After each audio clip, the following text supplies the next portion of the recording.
Capítulo 382. Absceso retrofaríngeo, absceso faríngeo lateral, parafaríngeo, y celulitis o absceso periamigdalino. Los ganglios linfáticos retrofaríngeos y faríngeos laterales, que drenan las superficies mucosas de la vía respiratoria y del aparato digestivo superiores, se localizan en el cuello, los espacios retrofaríngeo, que se encuentra entre la faringe y las vértebras cervicales y se extiende hacia el mediastino superior, y faríngeo lateral, limitado por la faringe en su parte medial, por la vaina carotídea en su parte posterior y por los músculos de la apófisis estiloides en la parte lateral.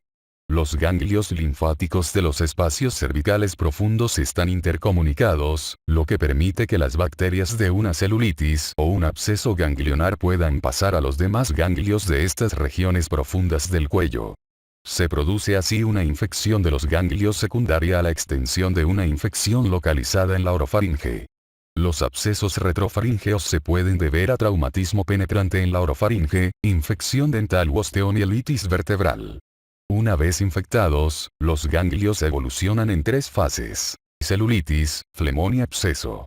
La infección de los espacios retrofaríngeo y faríngeo lateral puede causar una afectación de la vía respiratoria o una mediastinitis posterior, lo que hace esencial el diagnóstico precoz. Absceso retrofaríngeo y faríngeo lateral. Los abscesos retrofaríngeos son más frecuentes en menores de 3 a 4 años. Como los ganglios retrofaríngeos involucionan después de los 5 años, esta infección es mucho menos frecuente en niños mayores y adultos. Los niños padecen este trastorno con más frecuencia que las niñas, y aproximadamente 2/3 de los pacientes tienen antecedentes de infección ótica, nasal o faríngea reciente.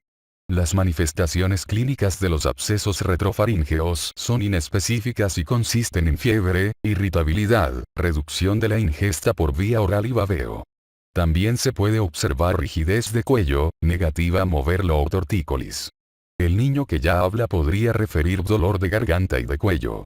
Otros signos son voz apagada, estridor y dificultad respiratoria, e incluso apnea obstructiva del sueño. La exploración física puede poner de manifiesto un abultamiento en la pared faríngea posterior, pero este aparece en menos del 50% de los lactantes con un absceso retrofaríngeo. También puede aparecer una linfadenopatía cervical.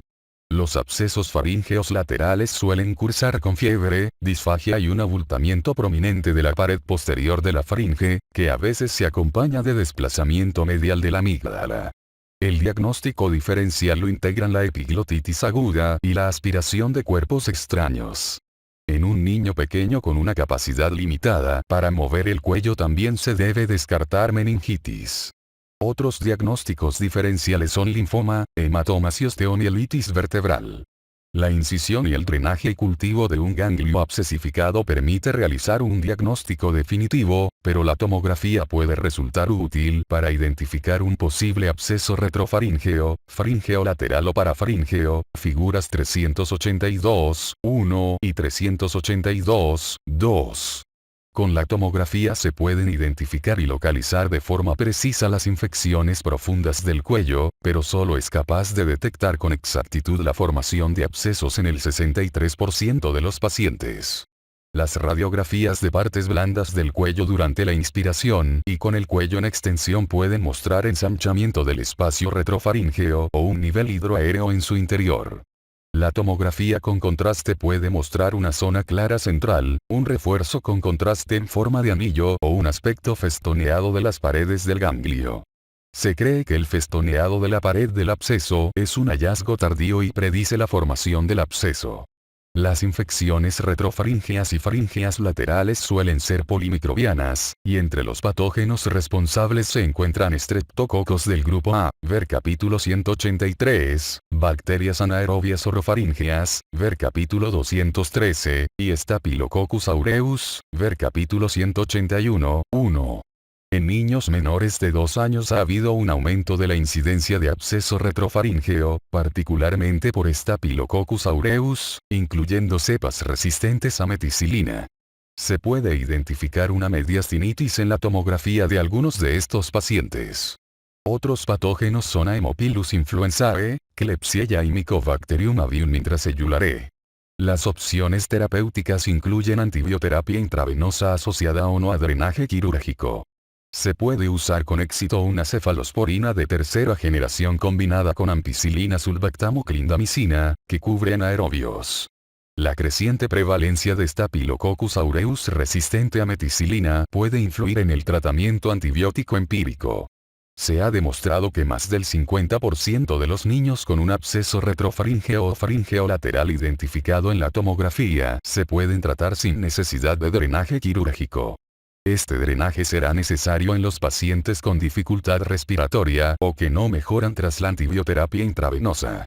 Se desconoce cuál es la duración óptima del tratamiento, pero se suele utilizar antibioterapia intravenosa durante varios días, y cuando el paciente empieza a mejorar habitualmente se inicia la antibioterapia oral. Las complicaciones de los abscesos retrofaríngeos y faríngeos laterales incluyen obstrucción importante de la vía respiratoria superior, rotura que causa neumonía por aspiración y extensión al mediastino. También se pueden producir casos de tromboflebitis de la vena yugular interna y erosión de la vaina de la arteria carótida. Una infección infrecuente, pero característica, del espacio parafaríngeo es la enfermedad de Lemierre, en la cual la infección orofaríngea se extiende hasta causar tromboflebitis de la vena yugular interna y abscesos pulmonares sépticos, figura 382, 3. El microorganismo responsable es Fusobacterium necroporum, una bacteria anaerobia que forma parte de la flora orofaríngea. La presentación típica es un adolescente o un adulto joven sano que refiere antecedentes de faringitis reciente y que presenta una enfermedad grave con fiebre, hipoxia, taquipnea y dificultad respiratoria. La radiografía de tórax muestra múltiples nódulos cavitados, con frecuencia bilaterales, y muchas veces asociados a derrame pleural.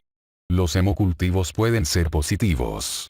El tratamiento consiste en antibioterapia intravenosa prolongada con penicilina o cefoxitina, y puede ser necesario el drenaje quirúrgico de los abscesos metastásicos extrapulmonares, ver capítulos 381 y 383. Celulitis o absceso periamigdalino. La celulitis y el absceso periamigdalinos son relativamente más frecuentes que las infecciones profundas del cuello y se producen por invasión bacteriana de la cápsula amigdalina, lo que determina una celulitis o formación de abscesos en los tejidos que la rodean. El típico paciente con un absceso periamigdalino es un adolescente con antecedentes recientes de faringoamigdalitis aguda.